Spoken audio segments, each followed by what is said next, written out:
Hello friends, welcome to my YouTube channel only chemistry. पाठीमागच्या व्हिडिओमध्ये आपण रॉल्स लॉ पाहिलेला आहे. रॉल्स लॉ त्याच्यानंतर जे काही त्याचे निगेटिव्ह डेव्हिएशन असतील, पॉझिटिव्ह डेव्हिएशन असेल, हे आपण त्या ठिकाणी पाहिलेलं आहे. आता आपण नेक्स्ट पॉईंट घेणार आहे. Colligative properties of non electrolyte solution. Colligative properties of non electrolyte solution. मग आता कोलिगेटिव्ह प्रॉपर्टीज म्हणजे काय? कोलिगेटिव्ह प्रॉपर्टीज म्हणजे काय आपण पाहू. द प्रॉपर्टीज म्हणजे फिजिकल प्रॉपर्टीज आहे. द प्रॉपर्टीज हुज व्हॅल्यू, त्याची व्हॅल्यू असेल. The properties whose value depends on, त्याची जी व्हॅल्यू आहे ती कशावरती डिपेंड्स आहे. Depends upon number of solute particles. कशावर डिपेंड आहे त्याची व्हॅल्यू? तर नंबर ऑफ सोल्यूट पार्टिकल वरती. The properties whose value depends on number of solute particles and not on nature of that particle. कशावर डिपेंड आहे? फक्त त्याच्या नंबर वरती डिपेंड आहे, त्याच्या नेचर वरती डिपेंड नाही. त्या प्रॉपर्टीला आपण म्हणतो colligative property. The properties whose value depends on number of solute particle. Number वरती डिपेंड आहे. 1 आहे, 2 आहे, 4 आहे. मग त्याचं नेचर त्याच्याशी काही संबंध नाही. Depends upon number of solute particles are called colligative property. त्या प्रॉपर्टीला आपण म्हणतो कोलिगेटिव्ह प्रॉपर्टी. मग कोणत्या प्रॉपर्टी आहेत कोलिगेटिव्ह प्रॉपर्टी? तर या 4 colligative property. Vapour pressure lowering. जो काही वेपर प्रेशर असेल तो लोअर करतो आपण. Vapour pressure lowering. Boiling point elevation, वाढवायचं boiling point. Freezing point depression, कमी करायचं तो. आणि ऑस्मोटिक प्रेशर. या 4 आहेत, त्याला आपण म्हणतो कोलिगेटिव्ह प्रॉपर्टी. आणि एवढे 4 आपण या चॅप्टर मध्ये अभ्यासणार आहे. वेपर प्रेशर लोअरिंग असेल, बॉइलिंग पॉइंट एलिव्हेशन असेल, फ्रीजिंग पॉइंट डिप्रेशन आणि ऑस्मोटिक प्रेशर असं काय करणार आहे आपण या ठिकाणी पाहणार आहे. तर यातली पहिली प्रॉपर्टी असेल वेपर प्रेशर लोअरिंग. याच्याविषयी आपण जाऊया, या प्रॉपर्टीकडे जाऊया. Vapour pressure lowering. आता वेपर प्रेशर लोअरिंग पाहण्याआधी आपण वेपर प्रेशर म्हणजे काय पाहूया. वेपर प्रेशर म्हणजे काय पाहूया. आता एक माझ्याकडे काय आहे, एक कंटेनर असेल. याच्यावरती काय आहे, एखादं लिक्विड याच्यामध्ये घेतलेलं असेल.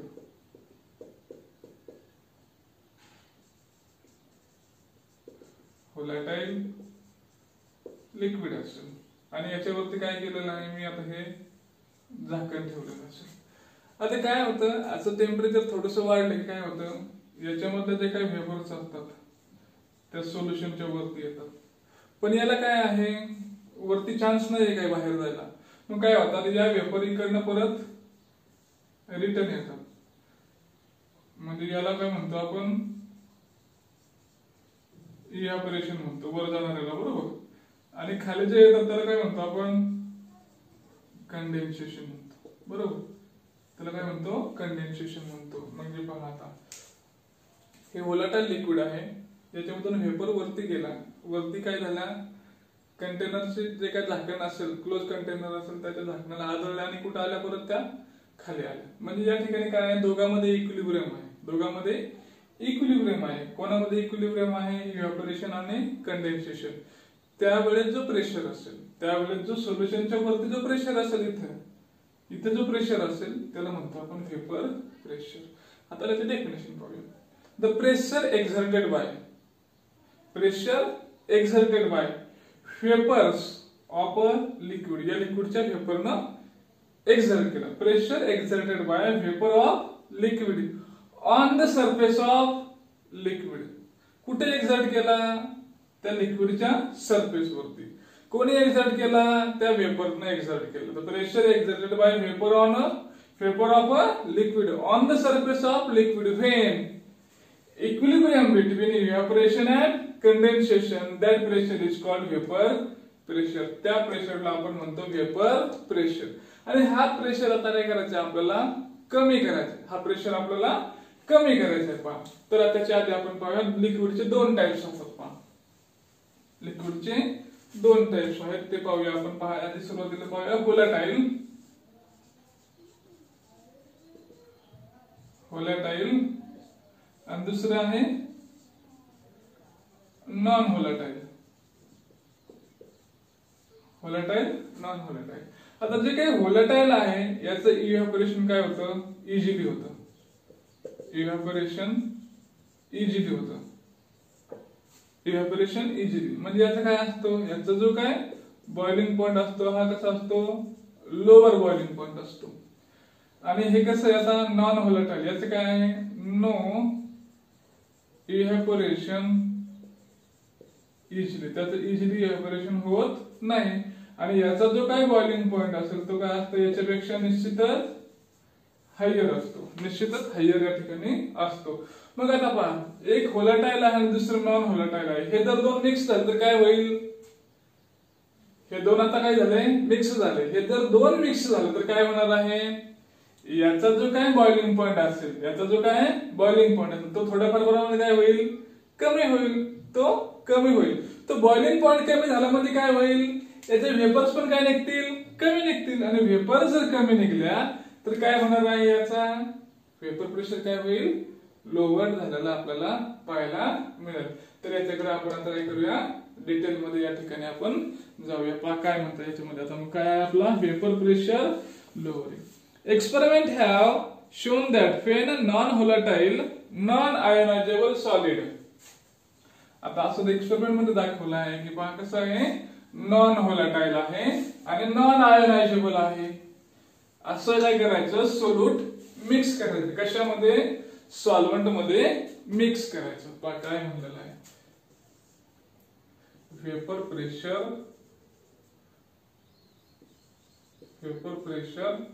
lowering, vapor pressure lowering. पहिलं, when non-volatile, non-ionizable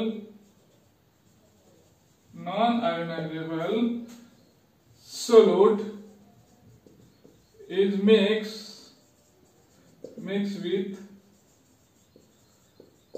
व्होलेटाईल सॉल्व्हंट. पहा काय म्हणलेलं आहे, कसं मिक्स केलेलं आहे, नॉन व्होलेटाईल आहे, नॉन आयोनायझेबल सोल्यूट आहे. आणि हे कशामध्ये मिक्स केलं, सॉल्व्हंट मध्ये मिक्स केलं. म्हणजे त्याच्यापासून काय तयार होईल, आपल्याला सोल्युशन ठिकाणी काय होणार आहे, तयार होणार आहे. मग पहा आता हे सोल्यूट काय करेल, याचा जो काय बॉइलिंग पॉइंट असेल तो काय करेल, कमी करेल.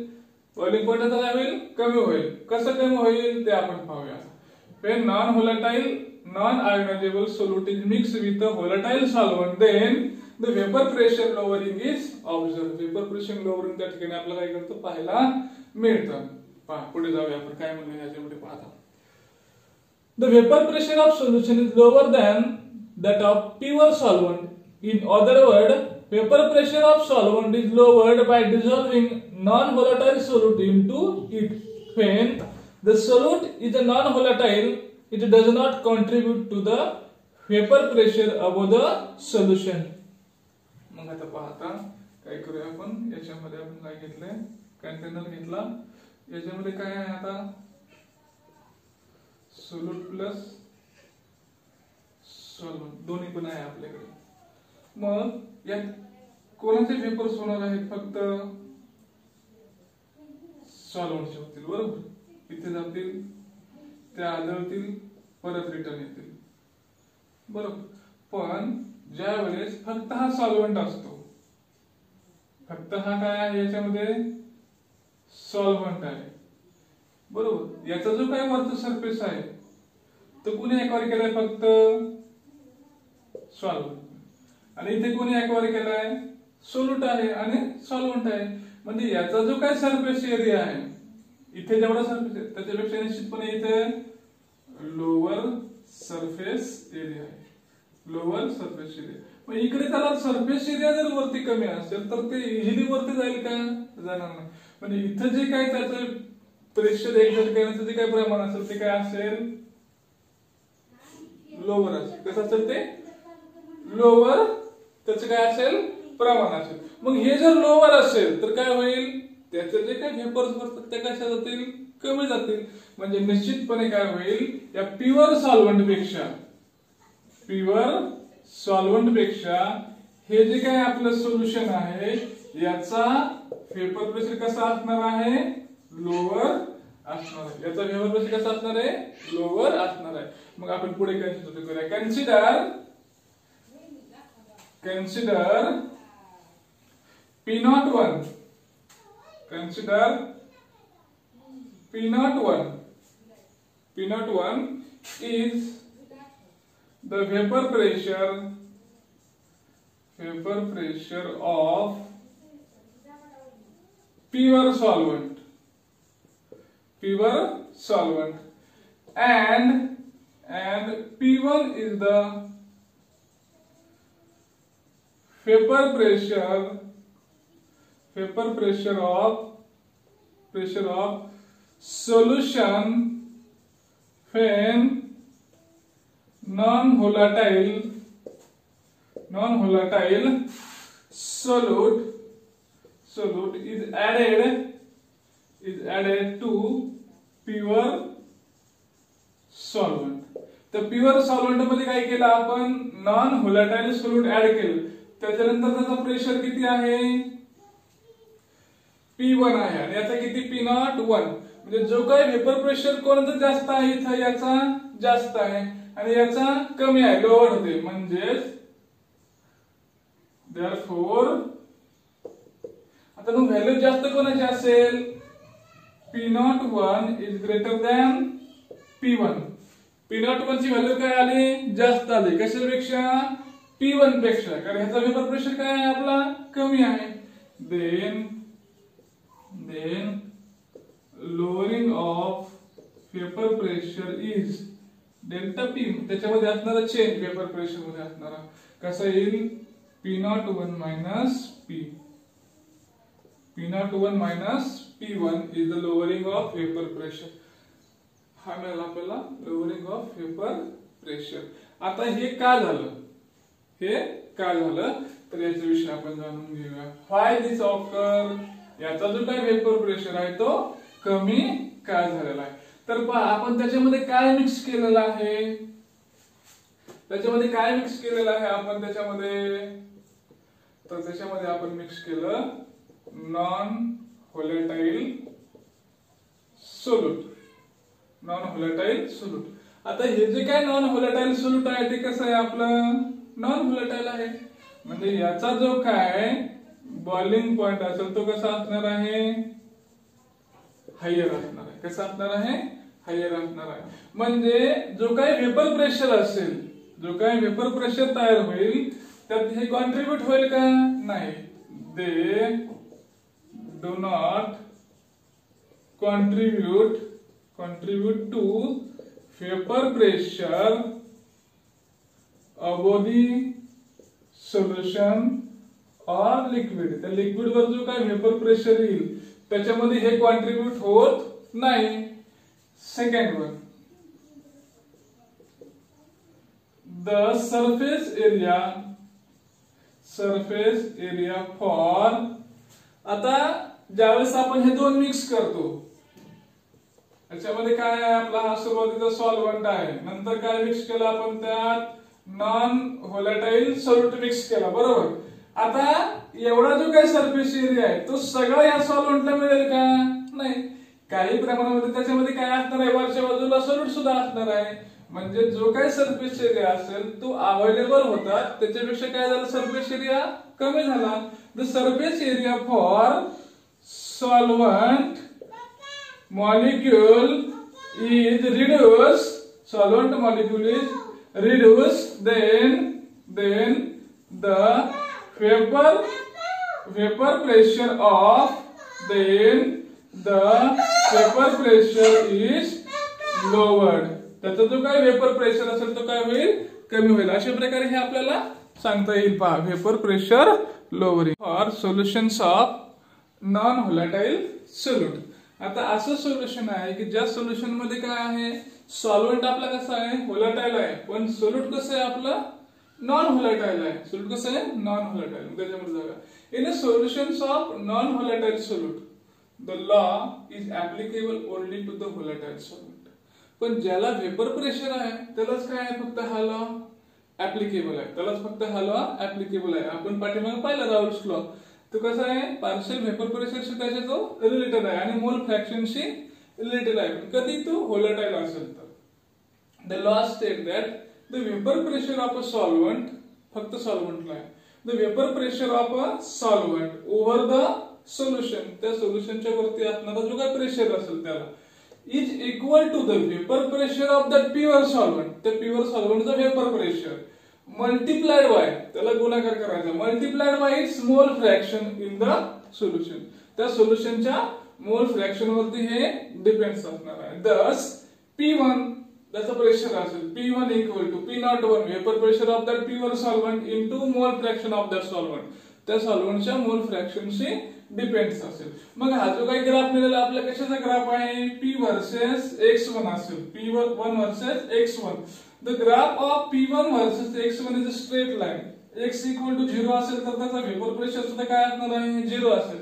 जसं x इज इक्वल टू 1 होईल जशी त्याची व्हॅल्यू वाढत जाईल सॉल्व्हंटची त्याचा प्रेशर सुद्धा काय होणार आहे वाढत जाणार आहे हे आपल्याला या ठिकाणी म्हणजे त्याची व्हॅल्यू जी आहे ती कशावर डिपेंड आहे फक्त सॉल्व्हंट वरती त्याची व्हॅल्यू डिपेंड असेल तर इकडे जाऊया पहा फॉर बायनरी सोल्युशन म्हणजे त्याच्यामध्ये दोन घटक असणार आहे एक असेल सॉल्व्हंट दुसरा असेल solute x1 is equal to आता x1 ची व्हॅल्यू काय आहे 1 मायनस x2 कारण x1 प्लस x2 किती असतं हे 1 असतं किती असतं 1 असतं म्हणजे x1 equal to 1 minus x2 therefore आता काय मिळालं इकडे लॉ आपल्याला P1 equal to P01 x1 घेतला या ठिकाणी पुढे जाऊ P1 equal to P01 1 minus x2 ही जी काय व्हॅल्यू आहे तिथे बघूया आपण P1 equal to P01 minus multiply केलं P01 x2 आलं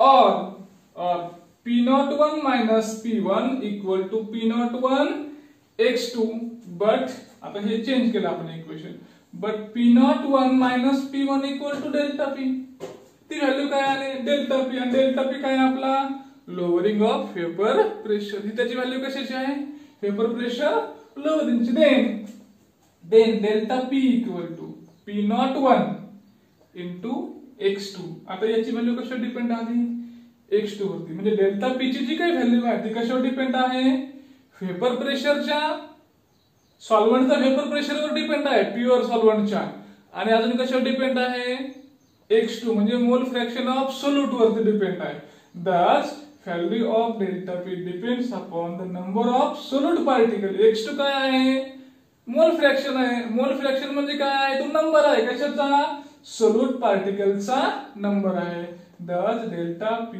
is a colligative property म्हणून ही जी काय आहे colligative property आहे कारण तुम्हाला परीक्षेला असा प्रश्न सुद्धा विचारला जातो show that lowering of vapor pressure is a colligative property lowering of vapor pressure ही जी काय असेल ती काय आहे colligative property आहे असं एक्सप्लेन करा तर याला आपल्याला एक्सप्लेन करताना कसं घ्यावं लागेल Raoult's law for solution of non volatile solute हे आपल्याला या ठिकाणी घ्यावं लागेल आणि त्याच्यामध्ये कसं घ्यावं लागेल परत आपल्याला तो लॉचं स्टेटमेंट द्यावं लागेल काय म्हणावं लागेल the vapour pressure of a solvent over the solution is equal to the vapour pressure of pure solvent multiplied by its mole fraction in the solution हे दाखवून घेतल्यानंतर काय करायचं आपल्याला परत ग्राफ दाखवायचा ग्राफ मध्ये मग कसा दाखवणार ग्राफ आपण तर vapour pressure of solvent pure सॉल्व्हंटचा दाखवाय P1 घ्यायचा vapour pressure of solvent P1 घ्यायचा त्याला मल्टिप्लाइड काय आहे आपला दुसरा वर्सेस त्याला x1 असेल याचा ग्राफ दाखवायचा आणि कसा ग्राफ मिळाला आपल्याला तो स्ट्रेट लाईन ग्राफ मिळतो म्हणजे x इक्वल टू 0 असेल तर व्हेपर प्रेशर पण काय असेल आपला 0 असणार आहे x1 ची व्हॅल्यू x ची व्हॅल्यू 1 असेल तर ती व्हॅल्यू सुद्धा कशी असेल आपली मॅक्झिमम असेल परत काय म्हणतात आपल्याला for binary solution containing one solute काय असेल याच्यामध्ये एक सोल्यूट असेल दुसरं काय असेल याच्यामध्ये सॉल्व्हंट असेल x1 equal to 1 minus x2 फक्त व्हॅल्यू आपण चेंज केली का तर x1 प्लस x2 काय आपल्याकडे 1 आहे मग याच्यामध्ये अजून काय चेंज होईल P1 याप्रमाणे P1 equal to P01 x1 P1 equal to P01 1 minus x2 P1 equal to काय येईल मग आपल्याला P01 minus P01 x2 multiply करून घेतला आपण फक्त त्याला 1 ने याला जाईल हा याच्यासोबत जाईल P1 equal to P01 minus P1 equation change केलं फक्त आपण P01 x2 but P01 minus P equal to delta P, that is lowering of vapor pressure. Then delta P is equal to P01 x2. The value of delta P, that is lowering of vapor pressure, depends on number of solute particle, that is they are a colligative property. कशावर depend आहे मग हे colligative property ची value कशावर depend असते? Number of solute particle. आपण सुरुवातीला definition पण पाहिले पहा काय झालं म्हणते colligative property, the property whose value depends on number of solute particle. त्या सोल्यूट पार्टिकल वर डिपेंड असतील तर त्याला काय म्हणतो आपण? कोलिगेटिव्ह प्रॉपर्टी म्हणतो. अशा प्रकारे हे आपल्याला आलं तर परीक्षेला एक्सप्लेन करता येईल. चला पुढच्या व्हिडिओकडे जाऊ आपण. चला तर नेक्स्ट पॉइंट आहे आपलं पाहता relative lowering of vapour pressure. आपण याच्या आधी लोअरिंग ऑफ वेपर प्रेशर पाहिलेलं आहे पहा. लोअरिंग ऑफ वेपर प्रेशर काय येतं तर वेपर प्रेशर आहे जो प्युअर सॉल्व्हेंट पेक्षा त्याच्यामध्ये नॉन व्होलाटाईल आपण सोल्यूट ऍड केलं तर तो काय होतो? वेपर प्रेशर त्याचा कमी होतो. त्याला म्हणतो आपण लोअरिंग ऑफ वेपर प्रेशर. आता आपल्याला पाहिजे पहा relative lowering of vapour pressure. Relative lowering of vapour pressure तर काय आहे? जाऊया पुढे. It is the ratio of lowering of vapour pressure. Ratio आहे कशाचा? लोअरिंग ऑफ वेपर प्रेशरचा, जे आपण पाहिलेलं आहे. Of solvent divided by the vapour pressure of pure solvent. जो काय लोअरिंग ऑफ वेपर प्रेशर आहे सॉल्व्हंटचा त्याला कशाने डिवाइड करायचं? Vapour pressure of pure solvent, जो आपण P01 दाखवतो, is called relative lowering of vapour pressure. त्यालाच काय म्हणतो आपण? Relative lowering of vapour pressure म्हणतो. मग कसं लिहिता येईल आपल्याला? तर पहा हे वरचं जे काही इक्वेशन आहे आपलं हे delta P equal to P01 minus P1 हा काय आपला लोअरिंग ऑफ वेपर प्रेशर आहे. याला काय डिवाइड करायचंय आता? Divided by the vapour pressure of pure solvent. Pure सॉल्व्हंटचं काय आहे आपला?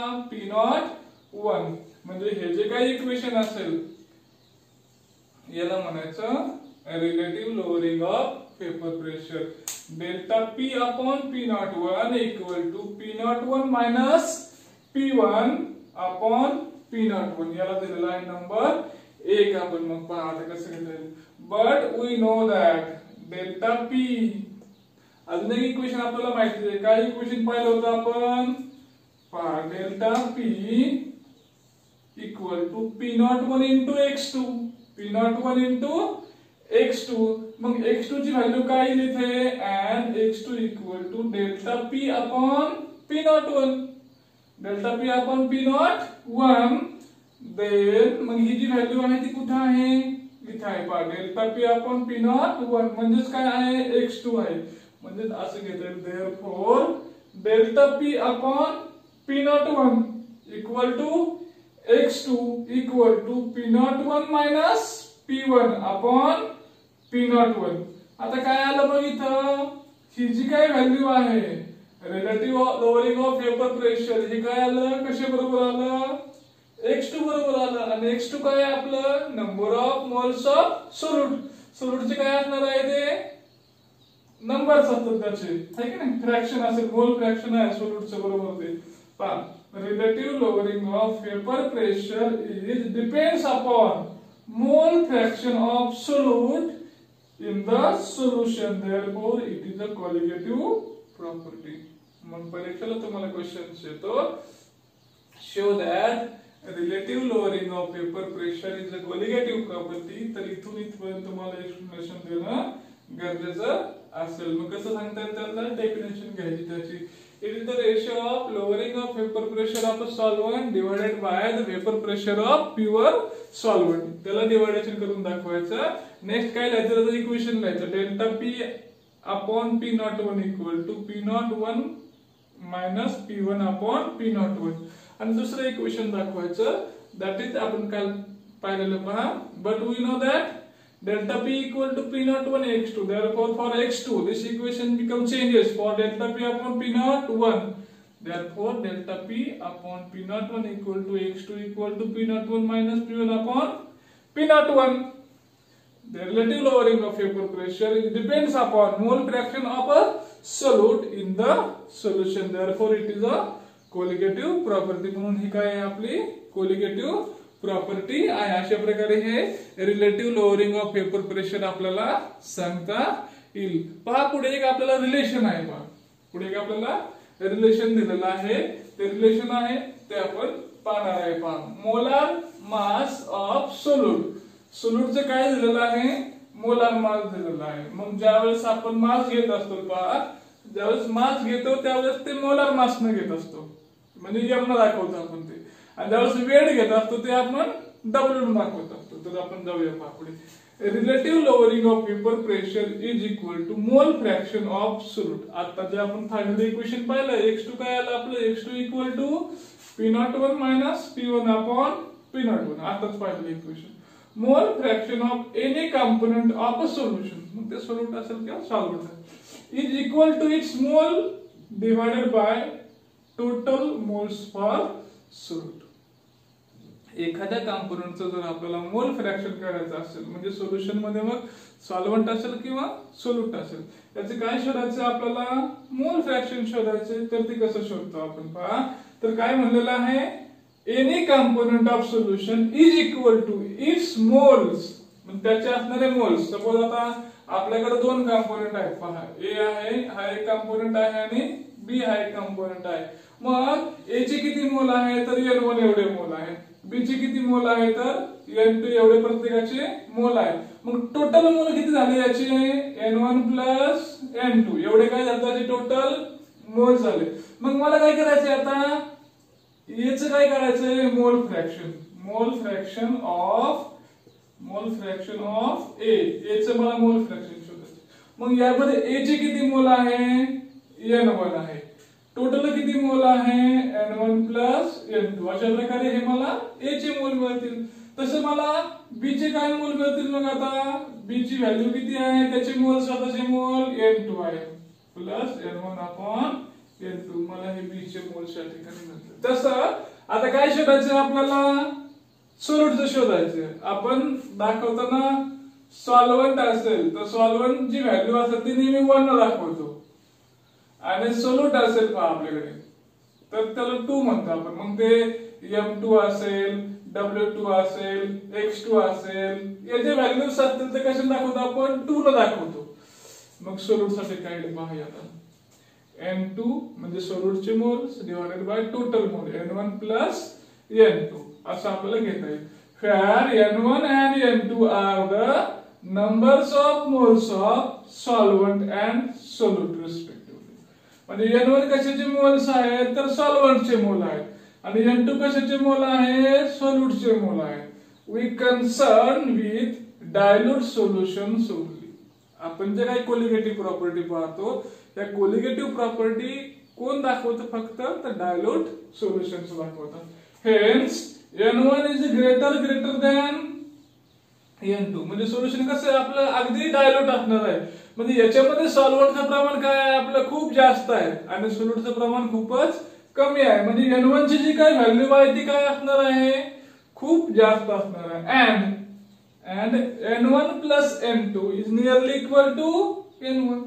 N1 आणि N2 ची जर बेरीज केली तर ती किती जवळपास येते तर जवळजवळ N1 एवढीच असते. म्हणून काय म्हणतोय आपण then equation second become. मग काय म्हणलं इक्वेशन सेकंड मध्ये आपण x2 equal to N2 upon N1 plus N2.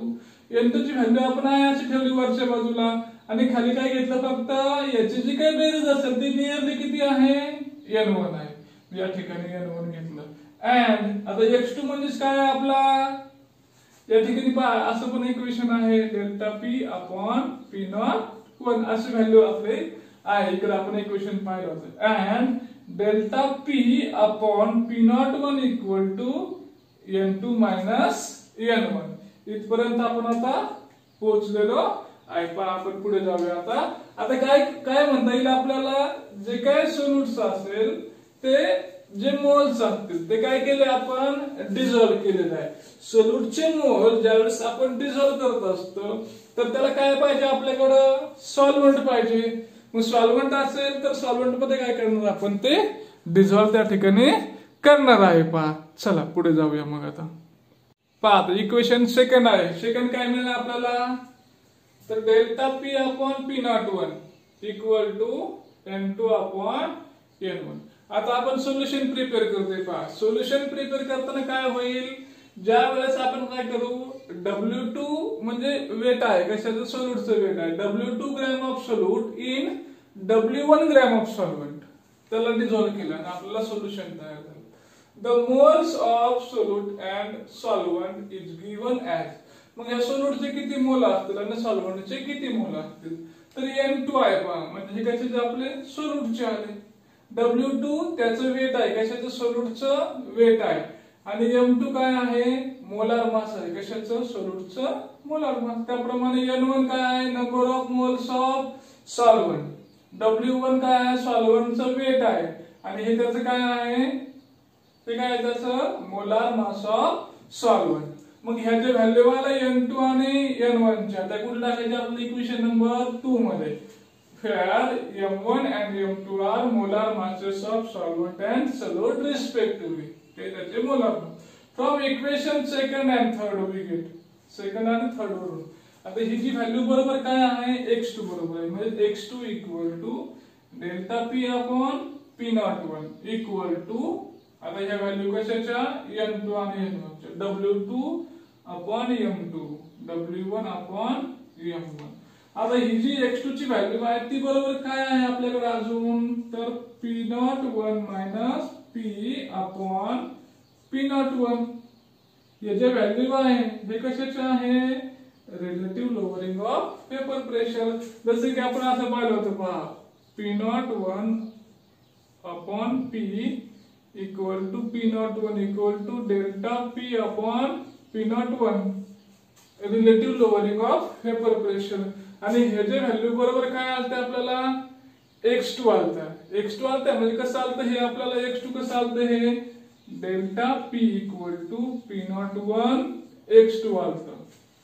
मग याच्यानुसार आपण हे इक्वेशन चेंज केलं आणि आपल्याला कसं मिळालं होतं ते, तर पहा याप्रमाणे मिळालं होतं आपल्याला ते x2 equal to delta p upon p01 असं मिळालं होतं आपल्याला. त्याच व्हॅल्यू आपण इथे पुट केला. काय येईल आपल्याला मग आता x2 बरोबरची व्हॅल्यू काय, x2 बरोबरची व्हॅल्यू इथे x2 equal to p01 minus p upon p01 इथे लिहिलं आपण, बरोबर, equal to delta p upon p01 equal to W2 into m1 divided by W1 into m2. मग या व्हॅल्यू जर आपल्याला दिलेल्या असतील, सपोज एवढंच इक्वेशन घेऊया आपण, एवढं घेऊया, एवढं इक्वेशन घेऊया, तर बाकी सगळ्या व्हॅल्यू दिल्या असल्याने एकाची अननोन व्हॅल्यू असेल तर ती व्हॅल्यू आपण काढू शकतो. Bye knowing all other values, value of m2 can be calculated. आणि याच्यावरून आपण मोलार मासची जी काही व्हॅल्यू असेल सोल्यूटच्या, ती व्हॅल्यू कॅल्क्युलेट करू शकतो. W2 शोधू शकतो, W1 शोधू शकतो. अशा प्रकारे याच्यावरून आपल्याला न्यूमेरिकल्स असतात, पहा ते न्यूमेरिकल्स आपल्याला सॉल्व्ह करता येतील. मग हे जे काय आहे आपलं मोलार मास ऑफ सोल्यूट, या ठिकाणी आपल्याला फाइंड आउट करता येईल. अशा प्रकारे हे इक्वेशन आपल्याला सॉल्व्ह करता येतं. आता याच्यावर जे काही न्यूमेरिकल्स आहेत ते न्यूमेरिकल्स आपल्याला पहा घेता येतील. पुढे न्यूमेरिकल कडे जाऊया आपण. एक न्यूमेरिकल्स या ठिकाणी आपण घेणार आहे. पहा चला पुढे जाऊया. आपला आता हा न्यूमेरिकल्स आहे. पहा न्यूमेरिकल्स ब्लॅकबोर्ड वर लिहिलेलं आहे. आपण आता काय म्हणलेलं आहे, a solution is prepared by dissolving. Prepare केलं सोल्युशन, काय डिझॉल्व केलं आपण, dissolving 394 gram of non volatile solute in 622 gram of water. Water मध्ये डिझॉल्व केल्याचा अर्थ काय, वॉटर काय आपला सॉल्व्हंट आहे. The vapor pressure of solution, the solution's vapor pressure is found to be 30.74 mm of Hg at 30 degrees Celsius. If vapor pressure of water, water काय आपला solvent आहे, मग या वॉटरचा काय झाला vapor pressure, pure waterचा P01 at 30 degrees Celsius is 31.8 mm of Hg. What is the molar mass of solute? त्या सोल्यूटचं molar mass काय असेल, तर आपल्याला हा फॉर्म्युला कळला होता. पण आता आपण पाहिलं P01 minus P1 divided by P01 equal to delta P upon P01 equal to W2M1 upon W1 M2. मग तोच फॉर्म्युला काय करूया आपण वरती घेऊया. या ठिकाणी पहा P01 minus P1 upon P01 equal to आता ह्या व्हॅल्यू आपल्याकडे आहेत कोणत्या W2 into M1 upon W1 M2 बरोबर. ही व्हॅल्यू आपल्याला मिळालेली आहे. आता काय शोधायचं आहे आपल्याला what is the molar mass of solute. त्या सोल्यूटचं मोलार मास काय आहे तर या किमती आपल्याला दिलेल्या आहेत. पाहिजे W2 म्हणजे सोल्यूटचं वेट आहे किती आहे 394 ग्रॅम आहे. W1 सोल्यूट सॉल्व्हंटचं वेट किती आहे 622 ग्रॅम आहे. सॉल्व्हंट काय आपला वॉटर आहे. मग वॉटरचं किती मोलार मास आहे H2O चं हे 16 आणि हे 2 18 18 ग्रॅम पर मोल. P1 किती आहे आपला 30.74 म्हणजे हा कशाचा आहे आपल्या सोल्युशनचा आहे. वेपर प्रेशर ऑफ सोल्युशन 30.74 आहे. आणि टोटल याचा कसा झाला प्युअर सॉल्व्हंट आपला किती आला तो 31.8.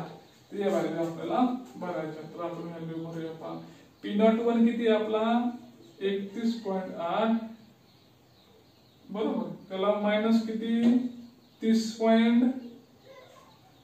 किती आहे 74 divided by 31.8 equal to W2 किती आहे आपल्याकडं 394 इंटू M1 किती आहे आपल्याकडं M1 ची व्हॅल्यू 18 आहे. इकडे पहा इकडे काय आहे W1 किती आहे 622 ग्रॅम आहे आणि M2 ची व्हॅल्यू आपल्याला शोधायची. आपल्याला जर कॅल्क्युलेशन आपण जर शोधलं तर पहा त्याची व्हॅल्यू किती येतात आपल्याला 31.8 आहे वजा 30.74 त्याला डिवाइडेड बाय किती करायचं आपल्याला 31.8 करायचं. हे सगळं जर व्हॅल्यू आपण शोधल्या तर ते आपल्याला मिळतात पहा 0.033. हे केलं ना एवढं तर किती मिळतं आपल्याला ते 0.033 इक्वल टू. आता ही जी व्हॅल्यू केला आणि याला 622 ने डिवाइड केलं हे सगळं लॉगच्या साहाय्याने आपण जर केलं तर याची व्हॅल्यू किती मिळते आपल्याला ते मिळते पहा 11.4 ग्रॅम पर मोल.